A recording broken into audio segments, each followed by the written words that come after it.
मैत्रिणींनो, आज आपण शिकणार आहोत मस्त चटपटीत अशी हरभरा चाट। मी इथे मोड आलेले हरभरे वापरले आहेत, त्यामुळे ती अजूनच पौष्टिक झाली आहे। यासाठी आपल्याला साहित्य लागणार आहे मोड आलेले हरभरे, कांदा, बारीक शेव, हिंग, धणे पावडर, लाल तिखट, जिरे, कांदा लसूण मसाला किंवा मग गरम मसाला वापरला तरी चालेल आणि चाट मसाला। मी हे हरभरे रात्रभर भिजत घालून ठेवले होते आणि त्याला 2 दिवस मस्त फडक्यात बांधून ठेवले। याला असे छान मोड आले आहेत, यामुळे ही अजूनच विटॅमिन रिच होते। तुम्ही हे हरभरे रात्रभर भिजत घालून सेम प्रोसेसने ही चाट केली तरी चालते। आता आपण हे मोड आलेले हरभरे कुकरमध्ये 1 शिट्टी घेऊन उकडून घेणार आहोत, त्यामुळे हे पचायला हलके होतात आणि छानही लागतात। आता आपण यात टाकणार आहोत पाणी आणि चवीपुरतं मीठ। मीठ टाकल्यामुळे हरभऱ्यात आतपर्यंत मीठ जाते व चाट छान लागते। जेवढे पाणी आवश्यक आहे तेवढेच पाणी टाकावे, यात जास्त पाणी टाकायचे नाही। फक्त 1 शिट्टी काढून आपल्याला गॅस बंद करायचे आहे, नाहीतर हरभरे खूप मऊ होते। आता आपण करून घेऊयात या चाटची फोडणी। फोडणीसाठी मी इथे कढई गरम करून घेऊन त्यात तेल टाकलं आहे। आपण यात टाकणार आहोत जिरे।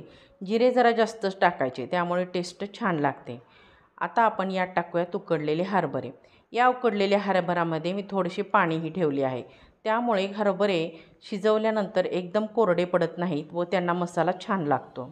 आता आपण सर्व मसाले आत्ता टाकणार आहोत। जर फोडणीत मसाले टाकले तर ते करपतात आणि हरभऱ्यांवर व्यवस्थित कोटिंगही होत। आता आपण यात टाकून घेऊया सर्व मसाले।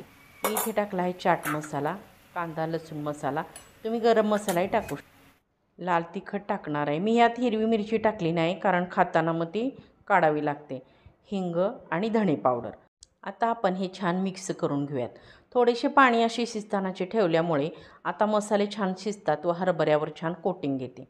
आणि शेवटी पिळूयात लिंबू आणि आता आपण याची एक वाफ काढून घेऊयात, हे सर्व पाणी आटून जाईल। आता हे आपले सर्व पाणी आटलेले आहे आणि मसाल्याचं छान हरभऱ्यावर कोटिंग आले आहे। हे एकदम कोरडे पण करायचे नाही। आता ही आपली हरभऱ्याची उसळ चाट करण्यासाठी परफेक्टली तयार झाली आहे।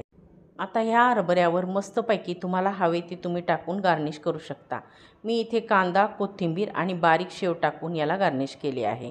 ही चाट एकदम भन्नाट लागते, करून बघा, आस्वाद घ्या। रेसिपी कशी वाटली ती कमेंट करून नक्की सांगा। आवडली तर लाईक करा।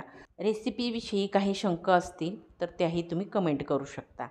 आणि लक्षात आहे ना, सुगरण मी तुम्हाला करणारच।